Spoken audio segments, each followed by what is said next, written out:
For a long time, it felt natural to explain every failure through external reasons. When something didn't work out, the mind immediately searched for someone or something to blame. Circumstances were unfair, people were unhelpful, timing was always wrong. That way of thinking felt harmless at first. It even felt logical. Blaming the outside world reduced pressure inside and protected self-esteem. Back to Fruitovitim Comfort Station. I've noticed that people who feel stuck often have one thing in common. They are very good at explaining why things didn't work. Their explanations sound reasonable, detailed, and convincing. In fact, they are often true. The problem is not that these explanations are wrong. The problem is that they become a resting place. When every failure has an external cause, there is no reason to change internally. Premier, remember watching someone close to me constantly complain about missed opportunities. The job market was bad. The people around them were unsupportive. The system was broken. Every excuse had logic behind it.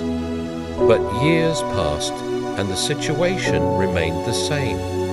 What changed wasn't the environment, but the repetition of the story. The same frustrations kept appearing in different forms, and slowly it became clear that the real pattern wasn't outside. It was internal. This is where self-awareness becomes uncomfortable. Self-awareness doesn't arrive as motivation or inspiration. It usually arrives as an uneasy realization. It's the moment when patterns become visible, when the same results keep showing up despite different circumstances, when the same emotional reactions appear again and again. That's when the mirror shows up, not as an object, but as awareness. And what it reflects is not flattering, but honest. One of the most useful mindset shifts I've learned is this: responsibility is not self-blame. Many people avoid looking inward because they think it will lead to guilt or shame. But responsibility is actually about control. When the problem is outside, there is nothing to do. When part of the problem is inside, change becomes possible. Awareness gives direction there.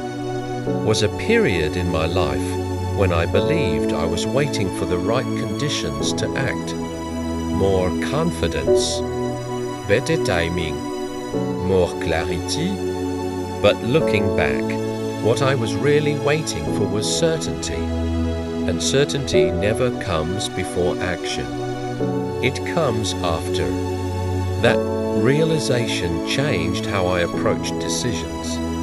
Instead of asking if I was ready, I started asking if I was willing to learn.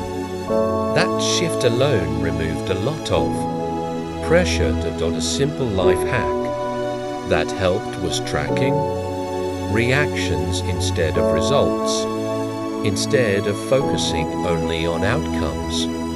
I started noticing how I responded when things went wrong. Did I get defensive? Did I avoid feedback? Did I delay uncomfortable tasks? These small observations revealed more than any external advice ever did. Awareness turned frustration into data. A notaire story comes to mind about someone who constantly compared themselves to others. Every success around them felt like proof that the world was unfair. But once they stopped comparing and started observing their own habits, the picture changed. They noticed how often they avoided consistency, how quickly they lost focus, how rarely they finished what they started. The mirror didn't shame them. It clarified what needed work. The truth is, blaming the world feels easier in the short term, but it's expensive in the long term. It delays growth and hides patterns. Self-awareness, on the other hand, feels uncomfortable at first, but it pays back over time. It turns confusion into clarity and helplessness into movement. Progress doesn't require harsh self-criticism. It requires honesty. Seeing weaknesses doesn't mean being weak. It means knowing where to improve. The mirror doesn't exist to judge. It exists to guide. And once that is understood, the reflection stops being threatening. The world will never be perfectly fair. People will disappoint. Timing will never be ideal.